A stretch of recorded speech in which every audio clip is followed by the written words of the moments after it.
Жашоого машыгуучулар, кандайсыздар? Дагы бир жаңы күнгө баштап, жаңы ийгиликтердин артынан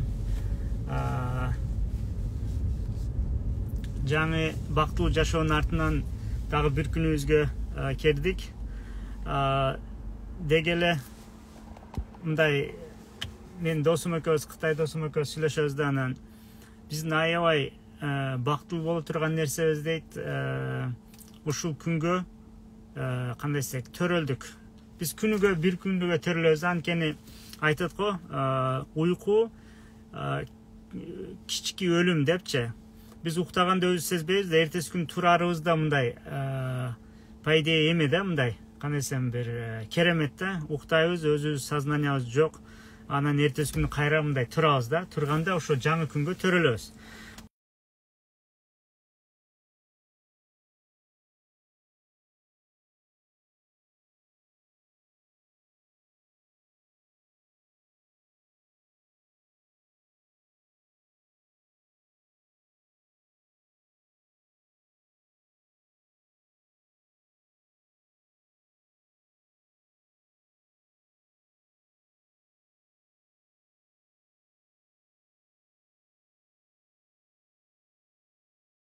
Ошо айлана чөйрө өзгө баалуубуз дегендей. Эгер бул дүйнөдө жок болсок, биз эчтекени сезе албайбыз, эчтеке да кыла албайбыз, кереги да жок болуп калат. Ошого ар күн эртең менен турганыңызда аябай мындай жашап атканыңызды сезсеңиз эртең менен турганда, анда ошол күнүңүз продуктивный өтөт.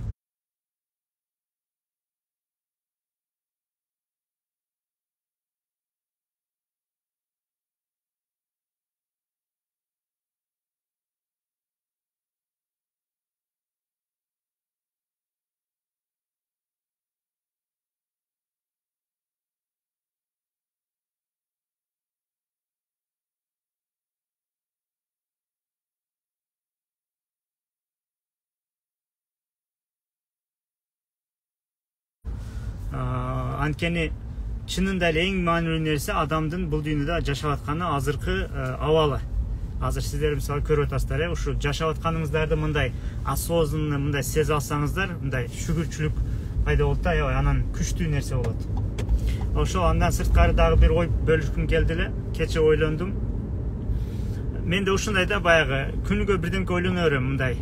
Анткени бул дүйнө кызык дүйнө да, туурабы? Анан эмне кылсак эмне болот дегенде, кантип ошо ийгиликтүү, бай болобуз, бактылуу болобуз, же мындай тынч жашайбыз, же чоң жетишкендиктерге жетебиз деген сыяктуу ойлондум. Анан мисалы биз адамдар көбүнчө эме кылабыз го, адамдар көбүнчө нааразы болобуз бир нерсегечи. Нааразы болгонубузда мен ойлодум да, көбүнчө биз азыр айтып атпайбыз, определенный проблемаларыбыз бар, туурабы? Мында ойлонуп карасам, көбүнчө биз ошол нааразычылык сүйлөмдөрдү же нерселерди биз жөнөкөй сырттагы кишилерден, жөнөкөй адамдардан үйрөнүп алат экенбиз. Ата энебизден болсун, эме болсун. Мисалы жаш бала проблема деп эме кылбайт да, ойлонбойт да. Жаш бала, мисалы ойлоңуздар, жаш балдарда проблема жок. Кандай проблема жок? Мисалы толугураак бир кыз болсо, мен толуп кетиптирмин деп проблема кылбайт алчы. Андай нерсе понятие жок ал кызда, жаш кызда. Ал чоңойгондо аны сырттан ошондой эмек алып киришет да, баягындай весиң көп болсо жакшы эмес экенсиң, сулуу эмессиң деп, ал ошондо түшүнөт да, значит мен весим көп экен, мен толугураак экенмин, анан жаман экен бул нерсе деп туруп, анан кийин ошону жаман мааниге алып келип, ошентип анан эме болот. Ошого мындай айтканда, азыр караңыздар, кандай кыйынчылыктарыңыз болсо же жашоого бир нааразычылыктарыңыздар болсо, ошону мындай жакшы мындай түпкү тамырын карасаңыз, ошондо бирөөлөрдүн сөздөрүн айтып аткан болосуз. Какой-то бир кабарлардан уккансыз, же туугандарыңыздан бирөөсү ошону даттанган, же дегеле ошондой бир сырттан уккан нерсеңизди аласыз дагы, ошону анан нааразычылык кылып билдиресиз. Анткени аны сырттан бирөөдөн үйрөндүңүз, жаштыгыңызда үйрөндүңүз, чоңойгондо үйүңүздөгү баалуулуктар менен зависит этет, ошо сыяктуу да. Анан ойлондум, эгер адам баласы муну укпаганда, мындай нерсени билбегенде, анда ал мындай нааразы болмок эмес экен. Анткени жаш бала нааразы болбойт да обычно. Жаш балада андай нааразычылык жок. Аны биз кийин баягы чоңдор үйрөтүп коебуз агачы, мындай кылдың тиңде бул туура эмес, жаман бул депчи. Анан ал ошентип баягы нааразычылыкты үйрөнөт. Мындай айтканда бала бул дүйнөгө келгенде эчтекеси жок келет да, мындай таза кагаз болуп келет да. Анан ичине кирген жакшылык, жамандыктардын баарын сырттан үйрөнөт. Ошого айта турган нерсем, англисче айтканда the bottom line, the point дейт да.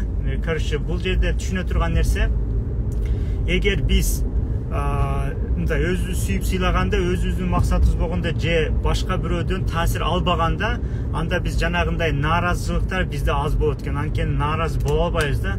Ноль келдик да, бала чакта ноль, тил билбейбиз, басканды билбейбиз, тамак жегенди билбейбиз. Ошолордун баары келип атат бизге. Анан бул дүйнөдөгү ушул жакшыбы, Кудайдын ныматтары бутур колдонуп атабыз да, туурабы? Технологияны колдонуп атабыз. Мисалы, Кудайга шүгүр, мен машинамды колдонуп атам, иш жумушка барганда. Анан жакшы жерде жашайбыз, же уже акча таап атабыз, дүйнөнү кыдырып атабыз, монда Инстаграмдан түз эфирлер көрүп атабыз, ал жерден бирдемке үйрөнүп атабыз. Булардын баары нымат да, мындай айткандачы. Кудайдын мындай кудурети менен ушунча нерсе болуп атат. Сиздер каякта отурасыздар, кандай состояниядасыздар, айырмасы жок. Каалаган информацияңыздарга бат жетесиздер. Каалаган үйрөнгүңүз келген нерсе бар, интернетте бар. Бул деген сөз мындай Кудайдын казынасы турат да, мындайчы алып колдонуш керек деген сыяктуу. Ошондо айта турган нерсем ошол, эгер биз нааразычылыкты башка элден үйрөнбөгөнүбүздө, сырттан үйрөнбөгөнүбүздө, анда биз нааразы болгонго баягындай андай бир жөндөмүбүз болмок эмес да, нааразы болмок эмеспиз. Бул эмне үчүн керек? Нааразы болбогондук эмне үчүн керек? Анткени нааразы болсоңуздар, жашооңуздар өнүкпөйт. Бул ушундай закон экен. Мен канча текшердим, эме кылдым, өзүмдүн нааразычылыктарды изилдеп чыктым. Чынында эле нааразы болгондо ошол бойдон калып калат экен. Дүйнөдө караңыздар, ким нааразы болуп атса, жашоолоруна же эмелерине кедей болуп атат, нааразы, ошолордун жашоосу өнүкпөй атат. Бул ушундай көрүнбөгөн закон. Жашоосуна нааразы болбогон кишилер, мындай айтканда, ошол бирөөгө наалып же бирөөгө эме кылып, критика кылып, мынакы отура бербей, өзүнүн арабасын өзү тарткан кишилер, алар өнүгүп кетет. Өлкө катары болсун, адам катары болсун, же айлана чөйрөңүздөргө караңыздар. Көбүнчө ийгиликтүү кишилер көп нааразы болбойт. Ал ошол энергия, анткени нааразычылык аябай көп энергия алып коет да. Мындай паралич болуп каласыз да, өзүңүз менен өзүңүз ошо. Бирөөнү жамандап атасыз, жиниңиз келди, анан ошол жерде бирдемге кыла албай калдыңыз, кармап турат да, сизди эч ким жылдыра албайт да. Ал ичиңизде бир эмоция же бир мотивация, бир баягындай күч болбосо, энергия болбосо, бир нерсе кылыш да кыйын. Ал энергия каяка кетип калды? Утечка болуп, ошо нааразычылыкка кетип калды. Эң көп энергия ошо нааразычылыктан башталат да. Ал энергияны жөн эле ошо нааразычылык болгон үчүн, мындайча айтканда, майнапы жок эле колдонуп койдуңуз. Мындай результат чыкпай элечи болот го, бир жумуш кыласың, аягында эчтекеси жок эле кылып коесуң го. Мындай пайдасы деле жок, өзүң да билбейсиң, ошо сыяктуу. Ошол бүгүнкү бөлүшө турган эмем ушул. Анан кошула тургандар болсо, сиздерге аябай ийгилик каалайм. Аябай мындай жашоо кызык да магачы. Ушундай баягындай канчалаган жакшы нерселер бар сыртта. Ошолордон наслаждение алып, анан өнүгүп, бала чакабызды жакшы багып, бирөөлөргө пайдалуу болуп дегендей. Саламатсызбы? Саламатсыз агай. Мага кошулам дедиңиз беле? Мен мына экранды өзүмө неме кылып алып айтам. Экранды мындай мындай мен сизге суроо берейин дедим эле. Кандайсыз? Мен жакшы, өзүңүз? Жакшы, рахмат. Мен өзүм тартынчакмын да. Анан менин 6 балам бар. Бардыгы тартынчак да. Мени тартынчак болуп калган, өз оюн мындай кеңири айта алышпайт. Ошолорму неме кылбасын деп анча аракет кылам, өзүмү деле аракет кылам. Ошону кыла албайм да. Ошону баягы тубаса ошондой немени кандай мындай неме кылсак болобу? Өзгөртсөк. Балдарым азыр кичине да эми ошо. Биринчиден тартынчак деген нерсе жаман нерсе эмес. Неге аны жаман көрүп атасыз? Жок, көпчүлүк убакыт жерде мен мындай байкайм да агай. Көпчүлүк жерде мындай неме болуп калат да. Мындай сиз айтмакчы жаман жагы жок, жакшы жактары көп жерде пайдасы деле тиет, бирок көп учурда дагы мындай зыянынан тийгизет да. Өз оюнуна мисалы мектепте албайт, сабак калып, анан geç кабыл алууда кечирээк жетет да бир нерсени мисалы өзүм окуп жүргөндө деле ошондой кеч жетчү эле өзүмөчү азыр балдарым эми ошол өткөн да ошолорду кантип жойсок болот эми биринчиден сиз муну кабыл кылышыңыз керек. Кудай адамды ар түрдүү жараткан, туурабы? Же баары максат, дүйнөнүн баары максат муктарга окшош болуп калса, туурабы? Анда эмне болот анда? Тартынбай сүйлөгөн баары эме болсо, анда кызыксыз болуп калат да дүйнөчү. Инкубатор болбой окшош, адам баягы сулуулук жок болуп калат, көрк жок болуп калат. Кудай адамды ар түрдүү жараткан да. Анан сиз эми ошол бир какой-то бир проблемаңызды ушуга байлап атасыз да, тартынчак менен деп. Мага тартынчак болгон нерсе аябай жагат. Тартынчак болгон нерсе бул баягында привлекательный, баягында тартынса наркы жактагы адамга аңгиче күйүтөп койт да, баягында аябай мындай жакшы бир эме да, качество алчы. Мисалы мен кызымдагы бар бир жерге барып мындай тартынып калсам, мындай аябай жакшы көрүнөт, мисалы да. Ошол сыяктуу биринчиден ушу определенияны жакшы билип алышыңыз керек. Эгер сизге буну тубаса деп атасыз, мисалы, туурабы, ата-энеңиз ушундай экен, мисалы да. Бул жаман нерсе деп кабыл кылбаңыз. Биринчи бул мына бирөө жазса, тартынбайт экенсиз го деп атат, мындай сүйлөп атасыз. Түшүнүңүзбү? Сиздин тартынчак дегениңиздин түшүнүгүнү түшүнүшүңүз керек да. Бул аябай жакшы нерсе биринчиден. Мындай ойлошуңуз керек. Эгер Кудай же балдарыңызга же сизге эмне берсе, биринчи ошону кабыл кылышыңыз керек, жакшы кылып. Анан өзгөртсөңүз болот, проблема жок. Мисалы, тартынчактык дагы адам аны да өзгөртсө болот, кааласа ачыктык болот, кааласа каалаган нерсеси болсо болот. Ал эмеси жок. Бирок туулган жеринде мисалы ата-энеси тартынчак болуп эме болду, ал даже тартынчак дегенди түшүндү, мындай экен деп, анан контраст кылат, мындай сравнять кылат да. Мындай кылсам дагы жакшы болот экен деген сыяктуу. Ошого биринчи сизге совет берерим, кандай болсоңуз ошону кабыл кылыңыз. Биринчи очередь, бул өтө маанилүү. Анткени биринчи ошол кандай качество Кудай изначально деп койдук го, баштап кандай качество берсе, ошол сиздин бул эме күчүңүз. Бул тартынчактык, мисалы сизде бар экен, менде жок да. Мен азыр мындай тартынайын да, мындай кылыпчы, элдерге аябай жагат. Кечиресиздер, мындай тартынып атам да, мындай. Культурный тартынып алсам, элдерге аябай жагат бул нерсечи. Анан сиз тартынчактыгыңызды итегиле адам сүйлөгөнү менен эмеси менен көп влияние кылбайт. Адам көбүнчө баягындай энергиясы менен, баягындай мындай ичиңиз таза болсо, наркы адам сүйлөсөңүз деле сезет. Ошого Кудайдын берген биринчи нерсесини жаман деп кабыл кылбаңыз. Анан ага кыйналбаңыз, өзгөртөм деп. Бир, кабыл кылгандан кийин анан биринчи определение бериңиз. Мисалы мындай кылыш керек да, азыр сиз неге ошо тартынчандыктан наразы болуп атасыз? Анткени өзүңүздү сүйбөйсүз. Көп элдер өзүңүздү сүйбөйт да. Анан өзүнү сүйбөгөн үчүн өзүндө болгон качествону жаман көрөт. Сиз эмес, чоңдор канча известный мен дейле, мисалы определенный качеством бар, мисалы мага жакпайт да. Анан кийин мен буну өзгөрттүм. Кантип өзгөрттүм? Мен эмесмин. Сиз дагы сиз эмессиз. Не деген сөз билесизби? Мени Кудай характеримди, келбетимди, көзүм, кулак, кашым, боюмду мен жасаган жокмун да, туурабы? Буну Кудай берди. Эгер Кудай ушундай нерсе берсе, мен ага нааразы болуп атам, жаман көрүп атам.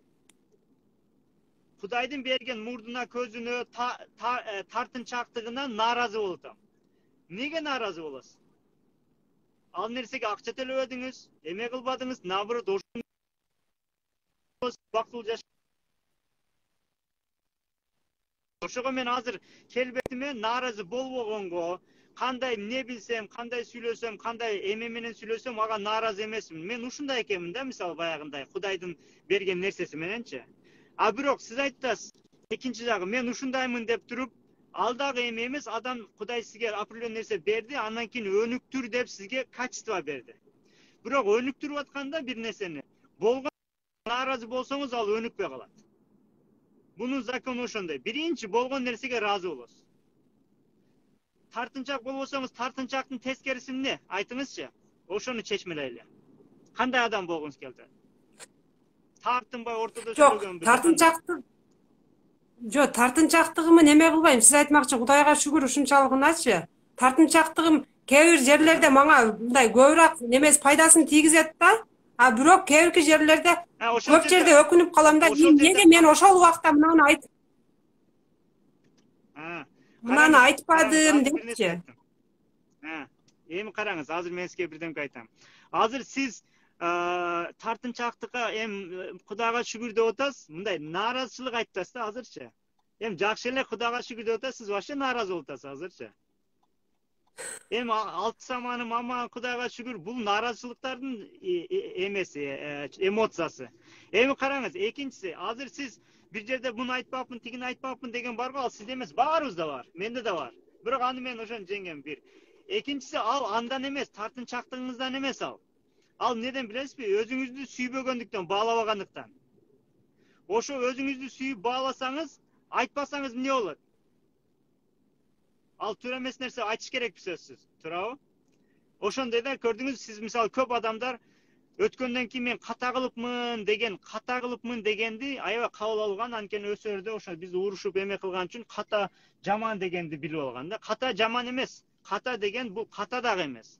Бул ошондой сизди өнүктүрө турган бир какой-то методика. Эгер сиз эч ката кылбасаңыз, сиз эчтеке үйрөнбөйсүз. Анткени үйрөнүш үчүн бир адам ката деп жаман сөз менен айтпаш керек. Бул мындай ошондой бир метод. Ката деген нерсе жок. Бизди просто мектепте 2 койгон үчүн бул жаман дегенди билдирет да. 2 жаман эмес. 2 эмне деген билесизби? 2 абдан жакшы нерсе. Неге дегенде, адам 2 алса өзүнү сүйгөндү үйрөнө баштайт. Башка бирөө аны сүйүп эме кылыш үчүн эмес. Азыр 5 койсо, значит мугалим сизди сүйүп атат, жакшы кылыпсыз, элдер сүйүп атат. Значит ошондой кылышым керек деп элдерден күтөбүз. А сизди эч ким сүйбөсө эмне кыласыз билесизби? Аябай жакшы нерсе. Ошондо чынында Кудайды табасыз. Элди эмес. А сиз Кудай сүйгөн жетсе, Кудайдын сизди ушинтип жаратып, сизди кабыл кылган жетсе, адамдардын сизди тартынчак экен, башка экен деп кабыл кылып кылбаганы маанилүү эмес. Анткени биз Кудайдан келдик, Кудайга кетебиз да. Ошондо аябай күчтөнөбүз. Анткени сиз элдердин оюна мындай таасирленбейсиз. Ошон үчүн сиздин кыла турган нерсеңиз биринчи өзүңүздү сүйүшүңүз керек. Азыр жанакы айткан проблемаларыңыз өзүңүздү сүйүүдөн эме болду.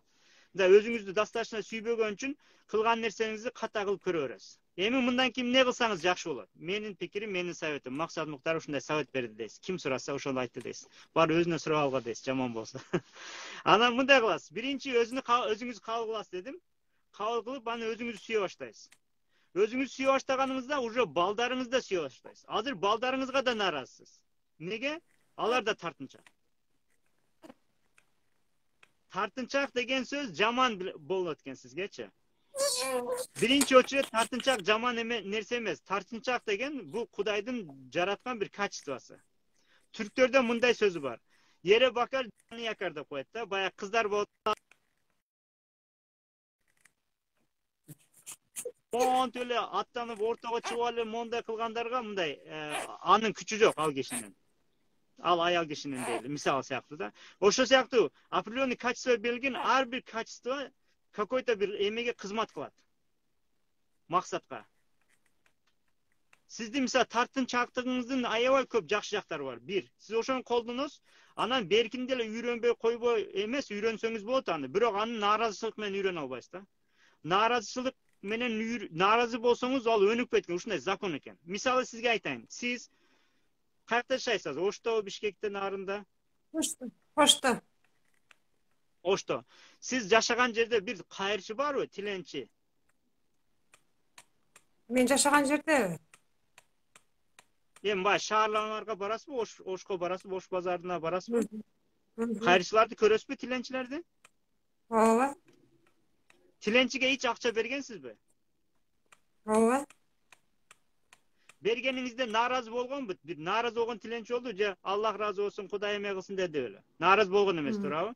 Ошого сиздин проблемаңыз жок. Мисалы айтайын, бир күн барыңыз, именно наглый бир тиленчини табыңыз, акча бериңиз. Ал тиленчи сизге мынтип айтат. Уят эмеспи ушу 10 сом берип койдуң.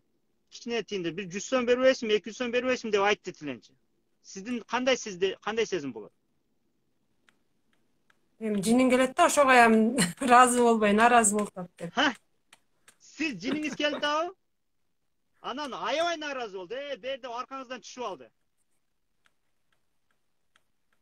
Анан не кылгыңыз келет? Берген акчаңызды алгыңыз келеби, келбейби? Жок, бергенде эмнеге алат? Жок, сиз Просто наразы ошого болуп Кудайга туруңуз. шүгүр деп айткенсиң дейм да. Ая наразы болосуз, туурабы? Эми караңыз, Кудай сизге 5 бала, 6 бала берди дедиңизби? 6 бала берди, ушундай жакшы бир качество, тартынчактыкты берди. Сиз наразы болуп атасыз. Кудай сизди жакшы көрөбү? Кудай, конечно, жакшы көрөт. Анткени Кудайда андай бир баягындай эме кылган жок. Биз адам эмес да, пенде эмес. Ошого сиздин кыла турган түшүнүңүздө бир нерсеңизди өнүктүргүңүз келсе, ыраазы болот. Мына машалла, кички балаңыз бар экен, бешигиңиз да бар экен. Ой, кандай бактылуусуз. Мен балдарым чоңоюп кетти да, эң кичинеси 6 жаш болуп калды да.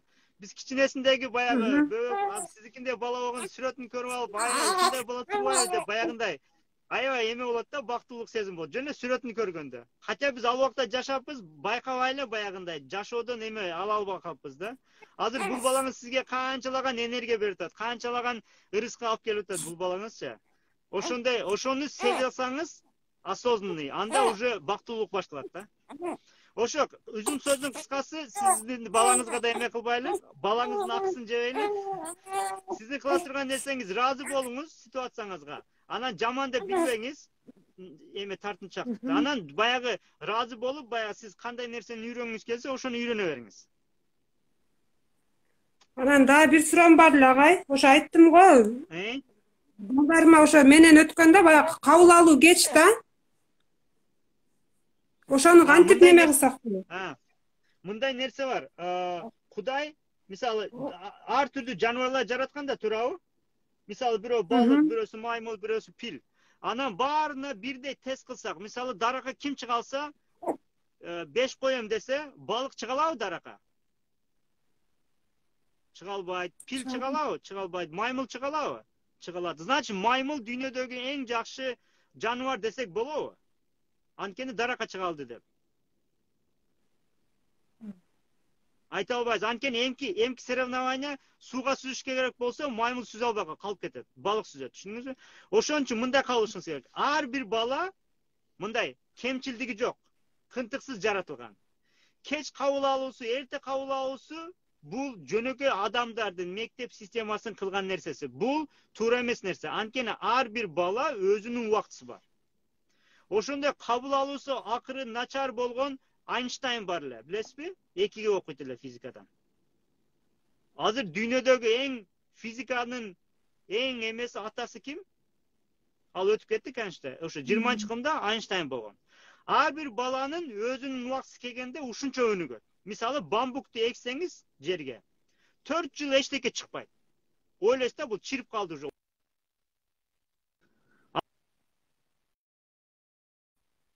2-3 айда bir 8 метр болуп кетет.